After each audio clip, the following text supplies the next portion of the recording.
torpedo bomber squadron, airborne. Enemy team captured the area.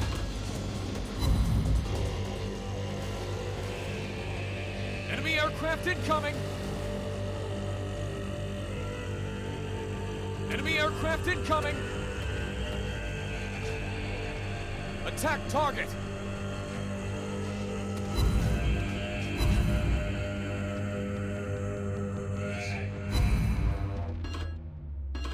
Dive bomber squadron, Airborne.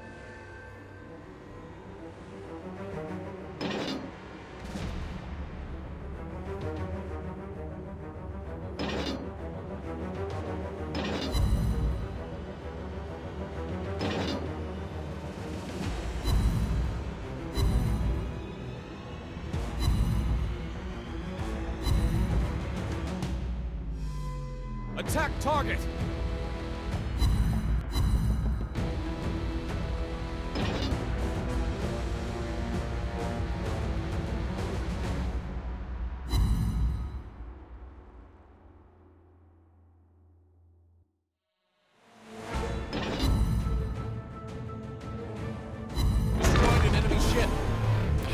And here we have the Eagle right in front of us. Stay with me because the new FDR, this is not. It's a little bit more complicated than that. Let's take a look at that thing to better understand how it works. Let's take a look at the Eagle in the stats sheet next to the Malta and the other Tier 10 CVs, including his little friends, the FDR, who will be competing for your dollars or your euros or your money wherever you are. Survivability, nothing to see here, it's on par with the rest. Maneuverability, what you lose in top speed, you gain in traverse. You still move like a brick, you are a Tier 10 CV. The guns, nothing to see here, it's the worst at the tier, but the others are not particularly good as well. And now we come to the meat on the bone, the dive bombers. You get 24 of them versus the Malta's 27.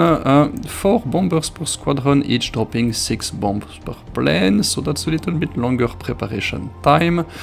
HP is comparable, but since you have a little bit less in your hangar, your HP pool, it's pretty average. And finally the accuracy, it's on par with Midway and FDR, so that's a pretty decent DPM, 6200, pretty good. But yeah, you do not get any fire settings because those are AP bombers. So typically they do work very well against destroyers. They will not overpen because those are typically the smaller, how would you say it, British bombs. The torpedo bombers, that's where it gets a little bit more complicated for the Eagle. Essentially the same as the Malta, a little bit less HP, but more importantly, 6 of them less. So instead of having 24, you get 18. So the HP pool of the torpedo bombers, it's one of the lowest, only second to the Manfred, but the Manfred does not exactly reload every 15 seconds, so you really have to watch out for them. And they do retain the decent flooding abilities of the Malta, so that's good. New addition to the game, the tactical squadrons. The button was already in the game since the previous update, so what are these things? It's an extra squadron at your disposal who is not reloaded at the beginning of the game, so you have to wait a little before you use them, and the prep time is very long at 50 seconds. What they do, so 2 bombers, 2 torpedoes per plane, so that's 4 torpedoes in total, but how would you say it? They're not very, they're super quick, they're super quick. So if you compare it with the other torpedo bombers at the tier, they're the worst. But the fact that it comes on top of your regular torpedo bomber squadrons and the fact that they are super quick and cannot be intercepted makes them actually pretty efficient on a number of occasions. They are still susceptible to AA, so they will get wiped out before they reach their target, so you really have to watch out for them as well. But the extra floodings per minute, it's a nice complement to your torpedo bomber squadron, your regular bombers. And now we have to talk about the fighters. Again, not the same as the Malta. You get less of them, they reload a little bit longer, they get a bit less HP, and the attack damage and the dogfight damage. It is the worst performance at the tier. Compare that with FDR. So 494 to 890 damage for these squadrons. It's, yeah. Malta's fighters were already awful, this is even worse. So yeah, you're not going to shoot down many things. I did manage a couple of clear skies with that thing, but that's typically by dragging enemy planes on top of my CV, because you're not going to stop any wave of torpedo bombers and dive bombers from reaching your friends. And finally the AA, nothing to see here, it's decent, nothing, no, it's actually not that decent, but well, okay, whatever. So yeah, let's take a look at that thing in action. And here we have it in a relatively decent matchmaking for us. 2 AA ships on the enemy team, Haaland and San Martin. But yeah, it's a center control map. That means that you are likely to face concentrations of AA at the edge of the cap. And you will have the DDs kindly fighting and moving nicely in the middle. So yeah, that thing, if you watch closely in the stats section, you see that it's actually the way I would call it, it's kind of a Malta that specializes more in DD hunting, because if you have tried hunting DDs with the Malta, it's actually not that easy. You do have those super slow torpedoes, and the spread of the torpedo bombers, it's very small indeed. So if you are, yeah, it really takes a lot of skill to get them on target, and I cannot manage very regularly.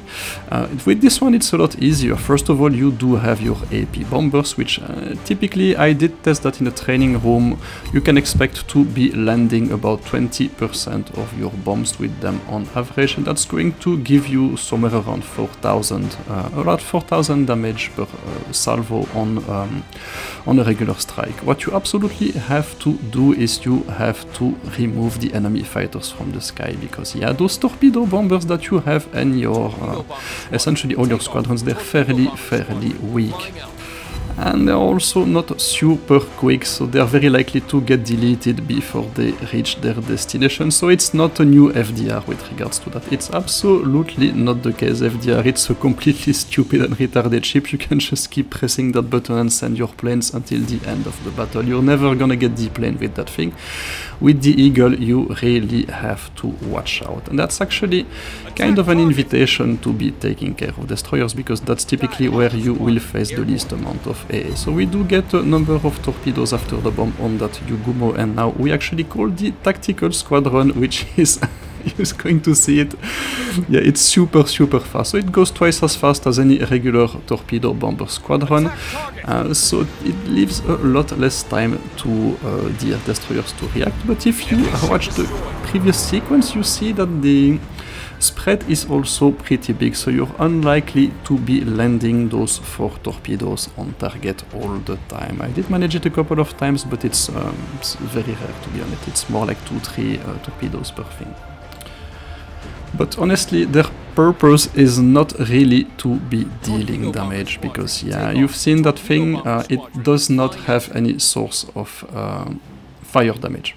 So you are kind of stuck with your torpedo bombers and flooding damage, and sure enough we managed to remove the enemy squadrons from the sky as well. We can actually send our torpedo bombers and they will make it to their target, and we send the dive bombers to finish the poor Haaland, who will probably go down. So I do get a couple of torpedoes on the Hindenburg, and I'm hoping that, yeah, no, not enough, I should have led that a bit more, and I'm hoping to actually flood him this time with the tactical squadron. So that's kind of how you have to play the fire and flooding game with that thing, except it's a flooding and flooding game. So another challenge with the Eagle is to actually get it right, because you have to lead quite a lot with your regular torpedo bombers, but with the tactical thing, no, they go so fast, you kind of have to aim a bit differently, so it's not that always easy to manage. The other thing that is not easy to manage, and you see me actually hesitating a lot during that battle, because I really have to watch out for the enemy ships. The San Martin there, it's actually protecting the enemy battleships. Only the Hindenburg is a fairly isolated target, so that's the one I'm going to go for. There you go, we remove the enemy fighters once again, because we really do not want them to engage our torpedo bomber squadrons. And hopefully we can land enough torpedoes on the Hindenburg this time, and sure enough, can we actually flood him? No, we still don't flood him, Jesus Christ. So yeah, if you were expecting another FDR with the, or even another Malta with the Eagle, you will be disappointed. It is not. It is not. It can certainly deal damage, and I've had some pretty good games with it, but I've also had some pretty bad games with it. Sometimes you really will not be getting those floodings, and yeah, that's kind of yeah, it's a lot more RNG dependent than the Malta, I would say it this way. It also takes a little bit more micromanagement, because those tactical torpedo bomber squadrons, you kind of have to remain on top of them all the time, because what is going to happen is they go so fast, if you try to do something else while they are on their way, you might actually miss your target. So yeah, they're not that easy to manage, and you see that we how many torpedo hits do we have? Like, can I see correctly? Like 19, and still not a single flooding. So yeah, that's kind of the issue with the Eagle. Your single source of damage are floods, and I see that someone managed to flood that Lepanto right before us, so we're still not going to flood it this time. But yeah, maybe we can have a little bit more luck with our next wave of tactical torpedo bomber squadrons. And so yeah, that's kind of how I figure out to be playing that thing. I tend to send the dive bombers to take care of the enemy destroyers. If I get a clean shot with my torpedo bombers, I take it, because the speed of the torpedo bombers, it's still the awful 46 knots of the... there we finally get a flooding, and this time I think it flooded for good. But yeah, typically, so yeah, I tend to focus on destroyers with my dive bombers, and then for the torpedo bombers it really depends if I can get a clean shot on an isolated battleship, so not one that is protected by a San Martin, for example. Then I take it, and I tend to alternate my torpedo bombers and my tactical squadron until I keep it perma-flooded. But it's not going to function regularly, and yeah, there you go. I completely forgot about the Haaland. I thought my dive bombers had taken him out a little bit earlier, but no bueno. I'm going to call them back. They were almost at the San Martin, because I really need them to take it out right now. So typically they do perform the best against destroyers. You can count on something like 4,000–5,000 damage per run. Of the two squadrons, and battleships it's going to be 6–7,000. They do work very well against CVs as well. You can count on something like 8–9,000, maybe 10,000 damage per wave. So if you get a clean shot on the enemy CV, do send your AP dive bombers to it.